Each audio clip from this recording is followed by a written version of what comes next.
I don't think I've ever been this excited for a season of Doctor Who since I started watching. Hey, I'm Amy and welcome back. The first episode of the new season of Doctor Who has finally aired. It's got a new doctor, it's got a new showrunner, it's got a new font, it's got a new Sonic, it's got a new companions, plural. Whew. There's just so much. It's all new, it's all amazing, and I am so excited, so ready, so here for it. So I thought, because there is a new season of Doctor Who, I would do a episode review, not only for this first episode, this premiere episode, but for every single episode from here on out. At least for this season. See how it goes. Maybe start some other TV reviews if I do get time. But for now, we are just going to be focusing on Doctor Who because it is one of my favorite currently airing TV shows. And this is probably the ultimate time, the best time for anyone who is not yet a fan of Doctor Who to get in now. This was such a great episode. It really left you starting with a clean slate. You get to know the Doctor. You really get to know the Doctor. You get to see new companions and how they integrate with the Doctor. And anybody who has not watched Doctor Who before or has not watched it in a while, this is a great time to start. So before I get into this review, there will be spoilers. Spoilers abound. So if you have not watched this episode yet, you need to before you get into this review. But if you have not watched it, just I'll let you know it's great. It's a great episode. Watch it and then come back here for the rest of this review because I have so much to talk about. I think I took like 2 pages of notes. So much to talk about. Not only just about the episode, but my feelings on the Doctor and everything going forward. And it probably won't be this long and as much to talk about in every episode, but just for this first episode, I say episode so many times, but just know that I have watched this episode, I think a total of 3 full times today out of the 5 that it aired completely. It has also been a very emotional day for me. I have been on the verge of tears ever since 10 a.m. this morning when it aired in LA for the first time. Well, I guess 10:45 when it aired in LA. So very excited for the first female Doctor to see Jodie Whittaker as 13. Now go watch this first episode, watch The Woman Who Fell to Earth, and then come back for my full review. Okay, now is everyone who hasn't watched the episode gone? Because spoilers! So like I said, I have been a little emotional, on the verge of tears all day because I am so excited to experience, at least in the context of Doctor Who, this very historical moment. And the episode was really focused on it very well, and it was tied in very naturally. And I think there's a couple quotes that Jodie Whittaker said as the Doctor that I think really speak to this. And they are, I'm going to be reading them off of my notes. The first one is probably my favorite.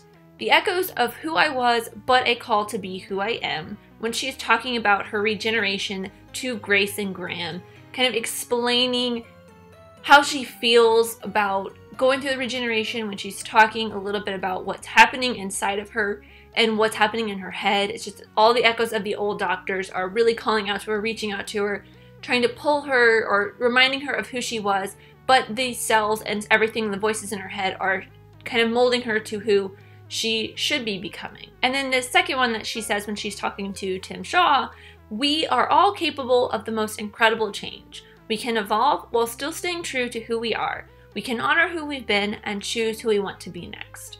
Which I think very much echoes the quote from before when she's talking to Graham and Grace, but this one she's trying to get Tim Shaw to realize that he is a big blue cheater and he needs to kind of adhere to the rules a little bit, but it also it really connected with me that she's becoming new, that, well, the entirety of Doctor Who right now is becoming this new thing. It's taking on this new life with a new Doctor and a new showrunner, and everything is new.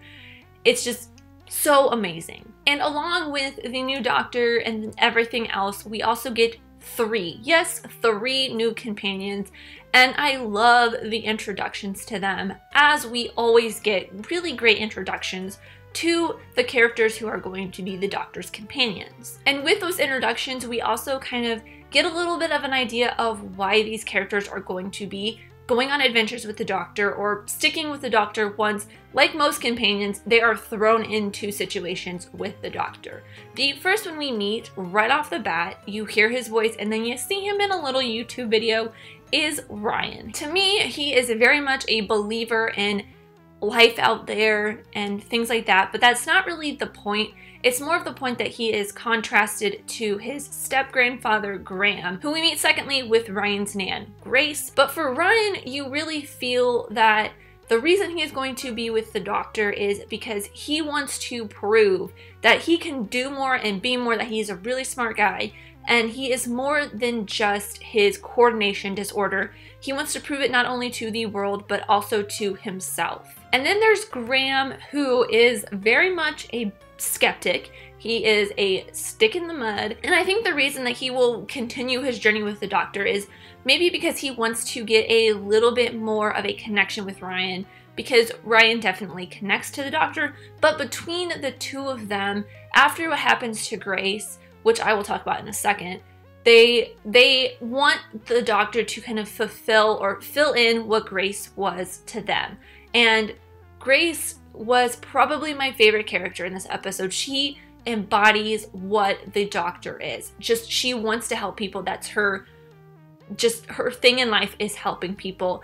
And because of this, because she resembled the Doctor so much in Ryan and Graham's lives, you feel, you know, something is going to happen to her. So in the end, because of this happening to her, that's kind of the reason that pushes Graham and Ryan to continue their journey with the Doctor. But I also think that it's a great way for the two of them to really bond over what happened to Grace and bond over their adventures that are sure to come. But I also think Graham is going to be a really great character, great companion to the Doctor, because he is going to be that voice of reason that we don't really get a lot of when we're following the Doctor. A lot of the time, everyone just kind of goes with the flow, goes with what the Doctor is doing, but Graham is going to be the one that's like, hey Doctor, I don't know if this is such a great idea.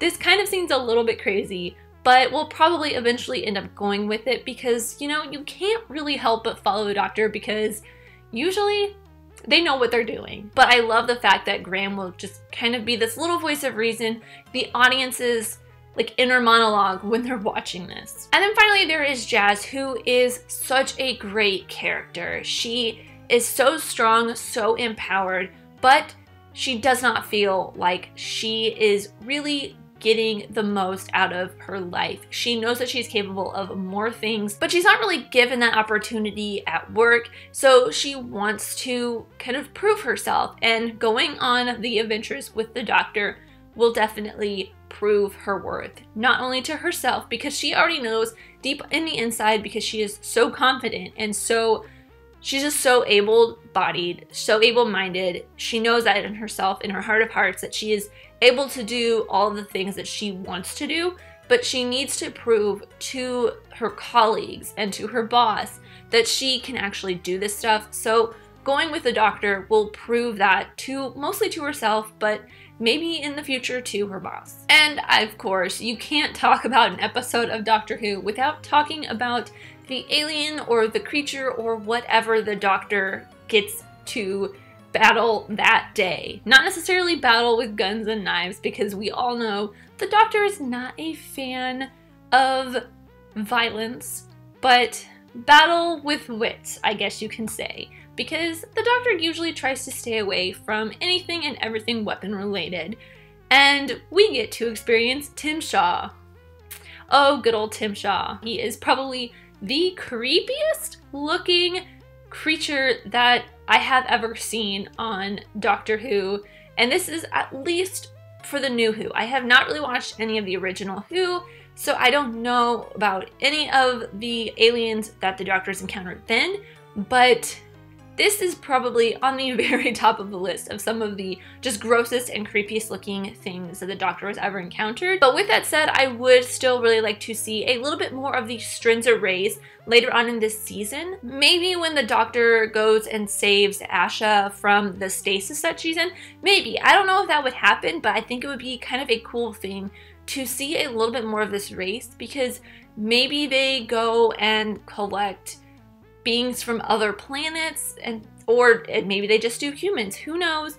But I think it would be kind of interesting to get a little bit more insight into what they are doing.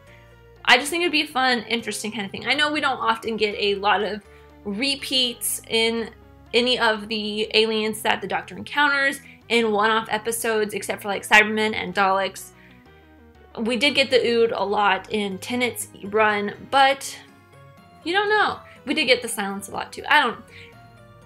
Maybe some Weeping Angels, but it's a one-off, so I don't have a whole lot of hope that we're going to see the Strinzas again, but they are very interesting, and I would like to see a little through line of them. So now, the big part of this is my thoughts on the Doctor, which I have a lot of thoughts. All of them are great. She is amazing. I am in love with the Doctor. She's very much her own. This kind of goes back to that first quote that I said, the echoes of who I was, but a call to who I am. Because the Doctor, she is very much her own character, but you see throughout the episode, and not only with character traits, but also eventually the outfit that she chooses, she is pulling from all different kinds of Doctors, personality-wise, clothing-wise.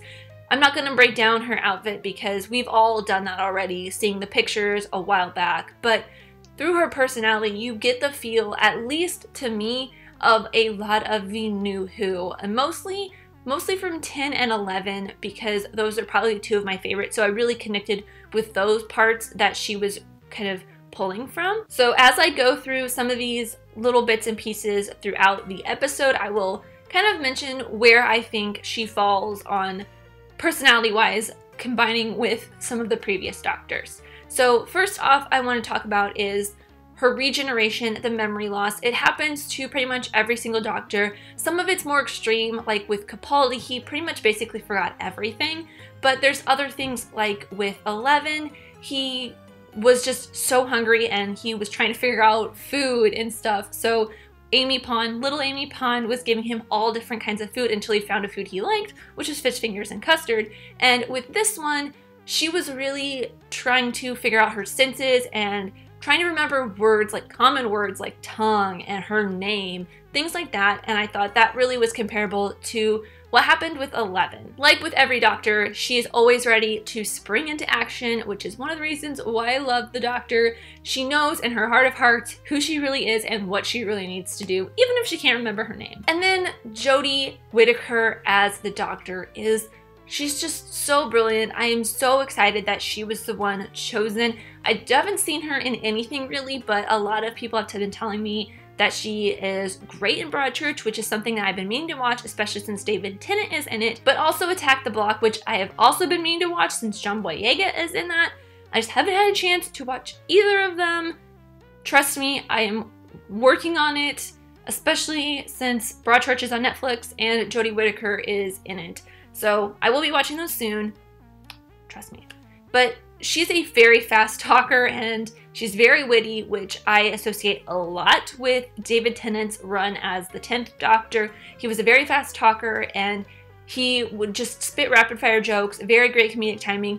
Matt Smith also had really great comedic timing. All the Doctors really had some great comedic timing, but Matt Smith I think was a little bit more, like he was just very quick on the comedic timing, but she's really great with that. And probably my absolute favorite thing about this Doctor specifically, not just because she is a female, I love the fact that she is building everything. She built her Sonic, she built the contraption to help her find, like locate the TARDIS and teleport her to where the TARDIS is, even though, as usual, the Doctor missed the target just a little bit.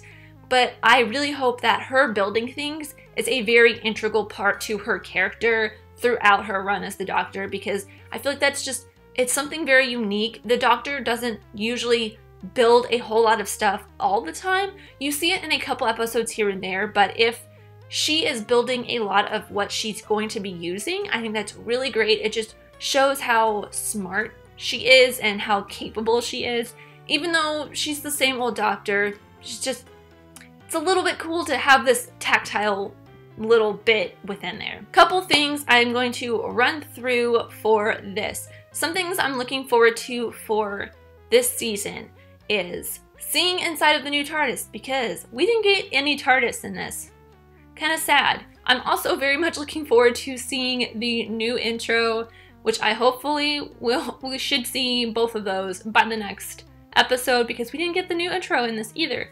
So fingers crossed we will get at least something coming up next week. And most importantly, I want to see the adventures of the Doctor and her companions.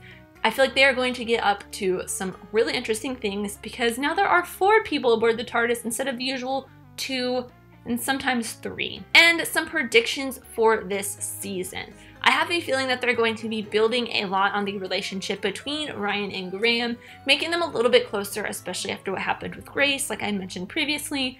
Maybe building a little bit of a relationship between Jazz and Ryan, because they used to be schoolmates and maybe they have a little bit of chemistry, who knows. Maybe just building up the backstory of their relationship, because you don't really know much more about them. They seem to be like really close, or they used to be really close when they were younger, and maybe got separated once they got into high school. So kind of interested to see a little bit more of the dynamic between Ryan and the other 2 companions, because he may be like how Amy connected Rory to the Doctor, so he might be bringing the other 2 to the Doctor as well. And I do have a little bit of a prediction on who my personal favorite companion is going to be. When there were 2 companions, the last time we had 2 companions, the only time we've ever really had 2 companions was, well, okay, I take that back. We did have Mickey joining Rose and the Doctor for a little bit. Mickey was probably my favorite when he was on those, because he was just a little bit different. And then of course, Amy and Rory the Ponds. Roy was probably my favorite just because he was a little bit, you know, skeptical. And then we did have Nardole and Bill last season, and Nardole was pretty fun because he was that comedic bit that we didn't necessarily get a whole lot from Capaldi, but I did really love Bill. But probably my favorite companion this season will be Graham. I would love to see his evolution as the skeptic to a believer, and maybe he won't be such a stick in the mud. Maybe evolve a little bit from being the conscience of the Doctor, but who knows? I think that that is going to be a very interesting dynamic throughout the entire thing. So I'm very excited to see the evolution of Graham, and I definitely think he will end up being my favorite companion, at least of this season. Amy is still my favorite of all time. And something I do during the 1001 movie challenge videos is pull a clip that I think is either significant or a scene that I really enjoyed. I'm going to be doing something a little bit similar for all of these episodes, is talking a little bit about my favorite scene or my favorite moment in the episode. My favorite moment for this episode is when the Doctor finally says her name. It's such an important part just to finally hear it come out of her mouth as the Doctor, not just in an interview. And it is also that moment in the episode when you know whoever the Doctor is up against is in a whole world of trouble. But that is all I have for Season 11, Episode 1, The Woman Who Fell to Earth. I am so excited that it is finally back. Let me know in the comments your favorite Doctor, your favorite moment from this episode, anything else, your predictions for this season. Let me know in the comments down below, your favorite companion even. But thank you guys so much for watching. I really truly do appreciate every single one of you. Let me know who you are in the comments down below, and let's be friends. If you enjoyed this, leave me a like and subscribe if you're new, because I love talking all things movies, TV shows, filmmaking, film history, all that fun stuff, and I'll see you next time. Bye!